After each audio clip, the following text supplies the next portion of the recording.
Well, it's time for Community Corner, where we're going to highlight those stories that teach, inspire, or help us to learn a little bit more about our neighbors here in Metro Atlanta. I'm Ron Jones. First, an initiative to help people who are incarcerated in Georgia to pursue higher education is now receiving hundreds of thousands of dollars to continue that work. 11 Alive's Brittany Klein-Peters spoke with the man behind the nonprofit organization and shares how his experience behind the bars helped shape what he's doing now.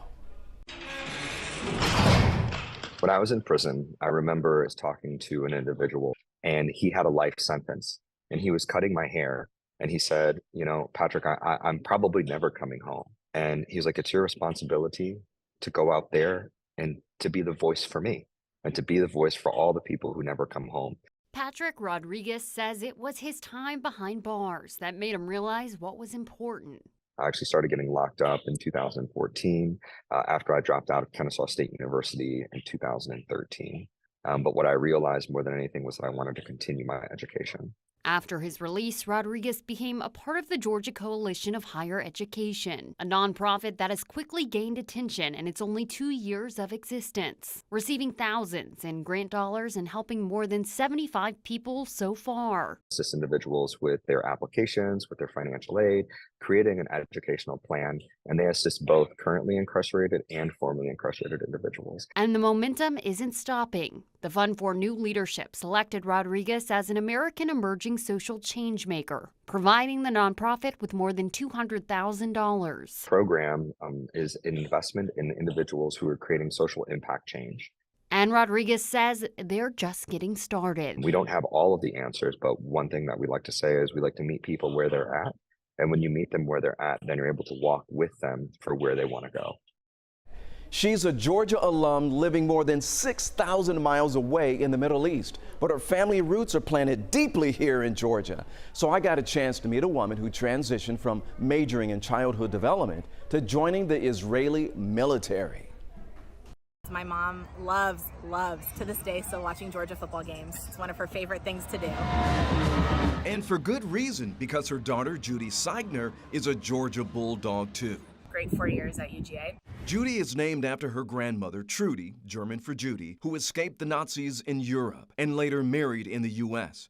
Judy's great-grandmother, a victim of the Holocaust. Hoping to connect with her Jewish roots, Judy traveled to Israel as a rising senior. And I just felt really strongly that I wanted to come and visit Israel, and I thought that it was an important part of who I am. Hooked. It was back to Israel after graduating in 2013. And then decided to come back. Thought maybe this would be a great spot to spend a little bit of time and learn some Hebrew. She felt compelled to join the Israeli military.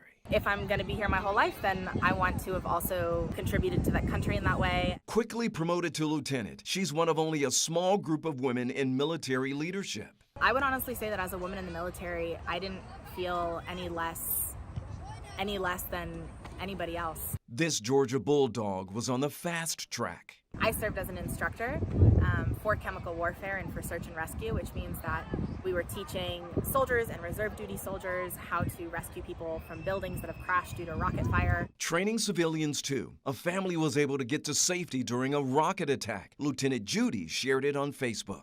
The mother knew what to do with her infant child and her 2 other kids, ran into the bomb shelter and saved all of their lives together only because they knew what they were supposed to do.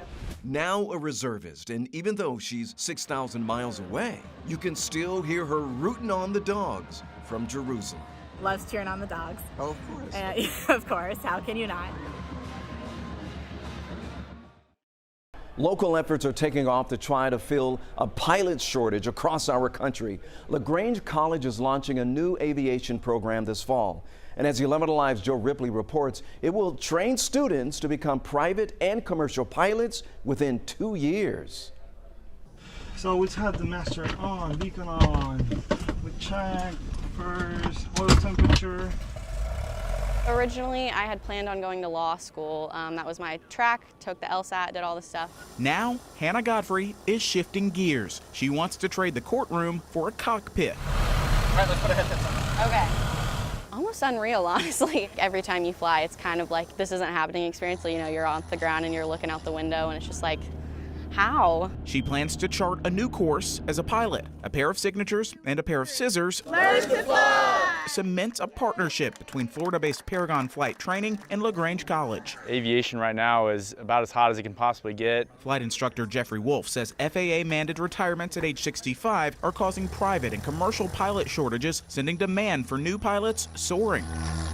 And the airlines obviously have to be successful in that hiring, because if they don't, the planes aren't going to be flying and delays in travel will occur. Lagrange College will offer an aviation minor, mixing training and simulation on campus with real-time flying at Lagrange Callaway Airport. It excites me to be somebody who's paving the way for more females to be in the program. As one of the first students to take part in the new aviation program, Hannah Godfrey is going full throttle on a new flight plan with new opportunities. Really drives me to push forward in this, because I know it's not going to be an easy path, but I think that it's going to be worth it in the end. As for interest, already more than 50 students have applied for Lagrange College's new aviation program, set to take off this fall.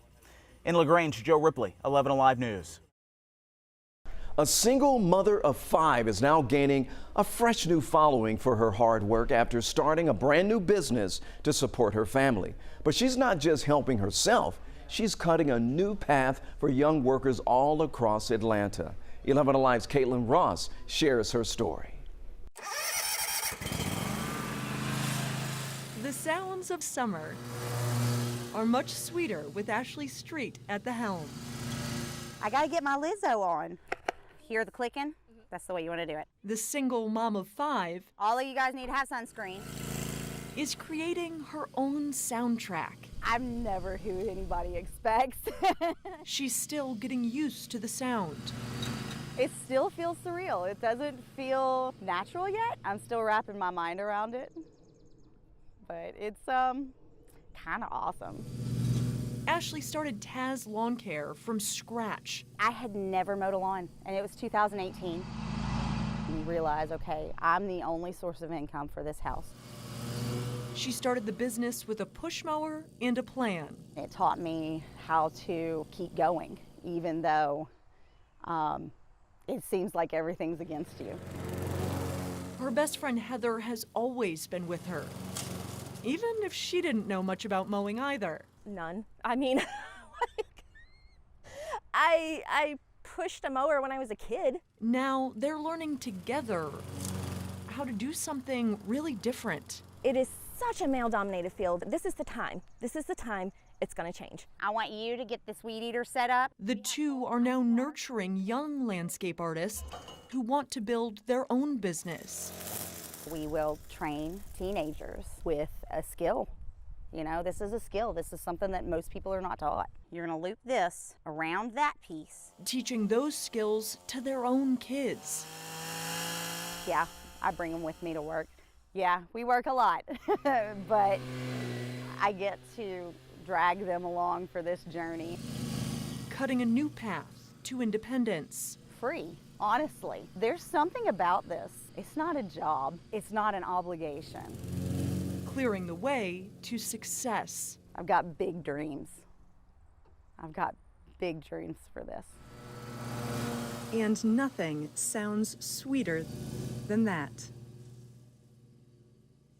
It's back and is bigger and better than ever. We're talking about One Music Fest, and this time is going to take place in Piedmont Park. 11 Alive's Ariana Moniz caught up with the founder of the music festival for a preview of what fans can expect. We off the grade.